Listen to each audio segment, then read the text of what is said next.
The Burren has been known for many centuries as the fertile rock and boasts a fantastic variety of locally farmed and produced foods, as well as some of the best-known chefs in Ireland. At this year's Burren Slow Food Festival, we will discover the food stories of this unique landscape through the wonderful farmers, producers and chefs who live and work here.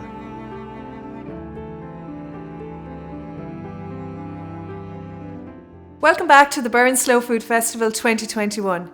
We're here at Russell's Fish Shop at Fiddle Bow Hotel in Doolin, just a stone's throw from the Cliffs of Moher. I'm delighted to be meeting Viv Kelly, who's the executive head chef here at Fiddle Bow Hotel, and Ciara O'Halloran, who is the director of Flaggy Shore Oysters from New Quay in the Burren. Viv, how long have you and Ciara been working together? Myself and Ciara have been working, I suppose, for the past 5 or 6 years now. Time flies when you're having fun. Absolutely. And Ciara, how is it? I'm interested to know, how is it you came to be working with oysters in the Burren?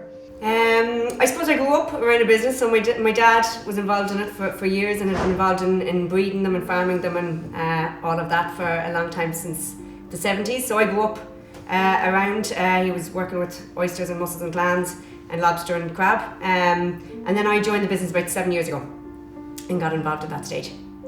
And Viv, what about you? How did you end up here in Doolin and in the Burren? I suppose it's a long story. It's about 20 years ago I came to Clare. I came for work, ended up in a premises about 12 kilometres from here in Ennistimon. And throughout the years I've worked in different premises in Doolin itself. I'm here for the past year and a half in Russell's Fish Shop, which is part of the Fiddle Bow collection. Ciara, you're the oyster expert. Can you just tell me a little bit more about oysters in general? Yeah, sure. There's in Ireland we've got 2 species. We've got the native or the wild ones, and then we've got the farmed ones, Crossostreidiagus, that would have originated in Japan, and this is the species that's grown all around the world predominantly. So they would have been introduced, the farmed ones would have been introduced to Ireland in the 70s. And along the west coast you'll get some native ones, but around the coast of Ireland it's generally the farmed ones. They can be eaten year round. These particular ones are Flaggy Shore dainty oysters. And what's different about those? So they're a younger oyster. They're about 18 months old, so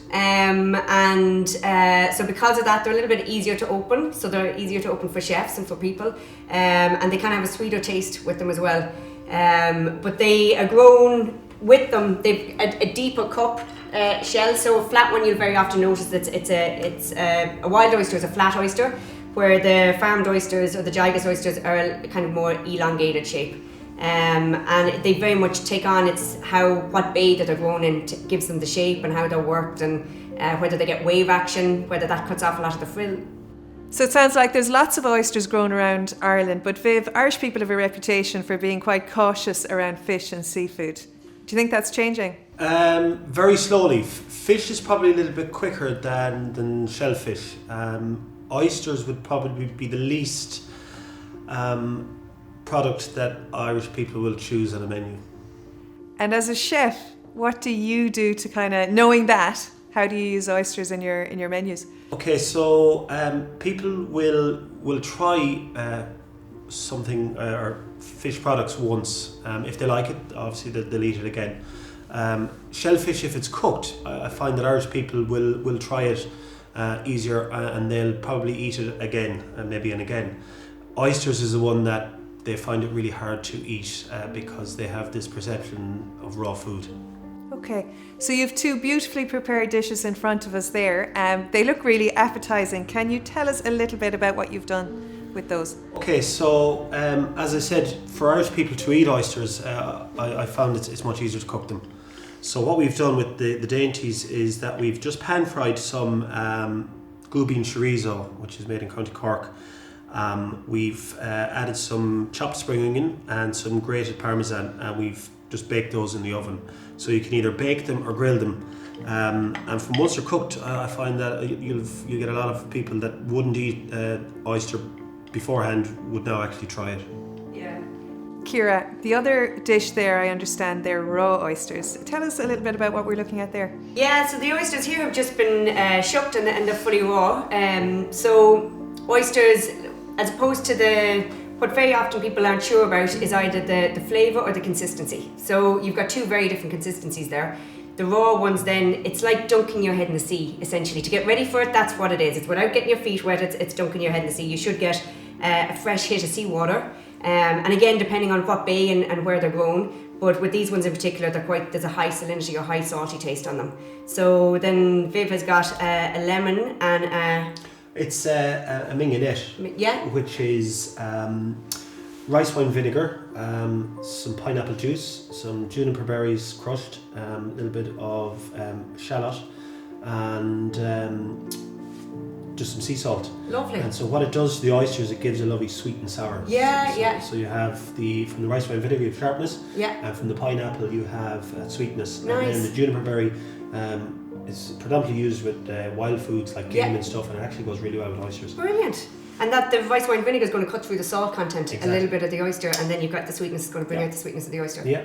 Sounds Again, good. and that's something that might help Irish people to eat oysters as well. Yeah. Viv, you sound to be on a crusade to help Irish people get to love oysters. They sound fabulous. Ciara, I want to come back to what you were saying there about the taste. How does the water around here affect it? So we're really lucky in the area that these are coming from. It's the water is classified as EU Grade A water, and that's not every bay is Grade A. So Grade A is the cleanest that you can get. You can eat directly from it, and one of the reasons that it is in this area is it's two factors. It's the way the currents come, and they would come off the south of Blackhead and up around Galway Bay there, because these are grown in the southeast shore of Galway Bay, just where the foothills of the Burren, I suppose, meets the waters.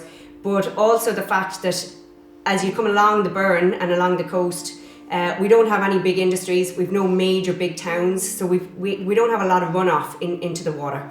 But yet we'd always say, because of the limestone area, you've got all that rainwater that's coming in, and you've got all those underwater streams that are hitting the bays at certain spots, bringing the nutrients of the Burren to kind of help and flavour with these a little bit.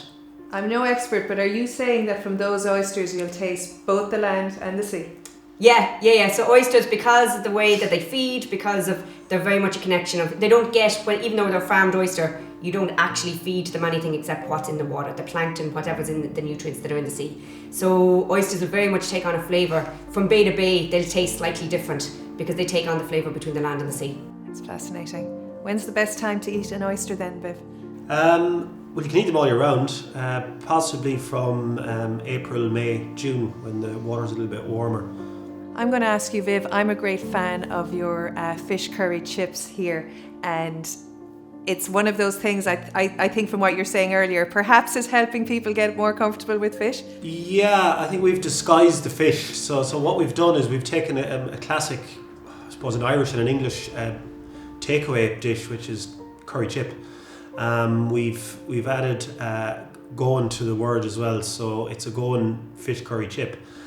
So because the fish is actually disguised within the curry, a lot of people who wouldn't necessarily or normally eat fish will try it, and they're coming back time and time again for it. It's great. Yeah, it's a huge hit. I admire that ability to take something quite simple, add a twist, and then just do that really, really well. Yeah, I suppose that's the secret to food, isn't it? It's evolving all the time, and to be able to take a good quality product and simplify it and get people to enjoy it, that's the key, yeah.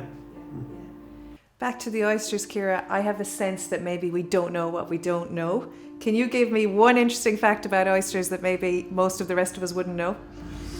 I suppose coming back to that idea of that they take on the flavour between the land and the sea is one of the big ones.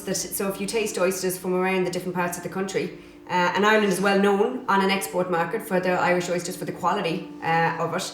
So unfortunately, like a lot of Irish quality seafood and fish, we export a lot of it, and then when we go somewhere else, we get to taste the quality of the food that arrived back home, that was grown back home. So yeah, for me, I think one of the big things is the fact that it's just unadulterated, just natural, and that it very much tastes a sense of place, essentially. And in that, Ciara, how sustainable are the oysters here in the West Coast?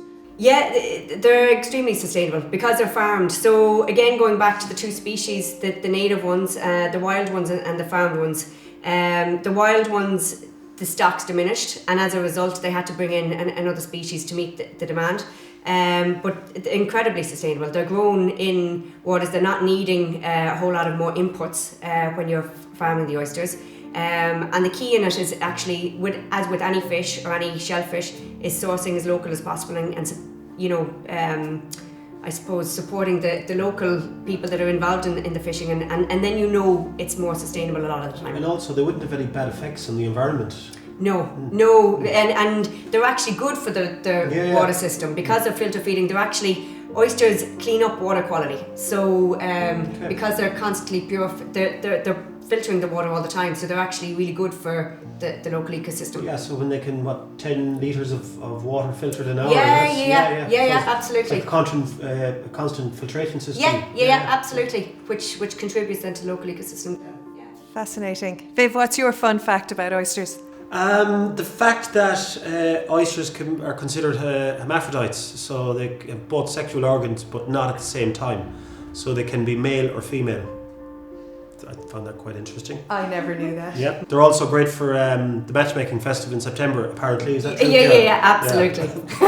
Is there truth to that, Ciara, that they're an aphrodisiac? There is if you want them to be. So I suppose the big thing with it is that they're loaded with a lot of nutrients that is really good. So in terms of zinc, magnesium, calcium, so there's a lot of nutrients there that's good for male health and female health. So yeah. Yeah, very well explained, Ciara. That whole Viv sourcing local, Ciara was speaking about it here. That's kind of the basis of your relationship. How important is that generally here at Fiddle Bow and at Russell's Fish Shop? It's huge. Like when people go to an area, they want to eat the food from that area. So we try and source as much local produce as we can, and the oysters are an excellent example of what we can offer in the Burren. Yeah. I didn't fully appreciate what you said, Ciara, that an oyster will vary in taste from bay to bay. So you really are tasting, our local waters, our local land here. Yeah. Brilliant. Viv, last question. You're both members of the Burren Ecotourism Network. How important is that collaboration and that framework here in the area? It's important because we get to understand what we both do. So Ciara has pointed out the benefits of the oysters from this area, the benefits growing the oysters to the area, and I can showcase that in my skills through the Burren network. Yeah. So we're supporting, I suppose, local businesses as well. There's a lot of cross collaboration between the businesses, and we kind of know that we're part of a bigger scheme of things, I suppose, in terms of to try and protect the land and the water quality and sourcing local. And I think that tourists and visitors to the area, they want to come and see, and they want to experience the community spirit of food. Absolutely. Yeah. So are you going to try some? We'd love to hear what you think of it. Yeah. So the natural one, we've just added a little bit of the mignonette, which again is pineapple, rice wine vinegar, juniper berry and shallot. Here we go. Right. Yeah. Cheers. That's nice, isn't it? It's been an absolute treat to speak to you both today. Viv, thanks so much for hosting us here at Russell's Fish Shop, and Ciara, thanks for travelling from Flaggy Shore to be with us today and share so much about the oysters. And of course, thank you for joining us at the Burren Slow Food Festival 2021. We're going to say goodbye now from Doolin, and I'll introduce you to Vincent Fogarty and Rebecca Collins, who are going to play us out with some traditional Irish music.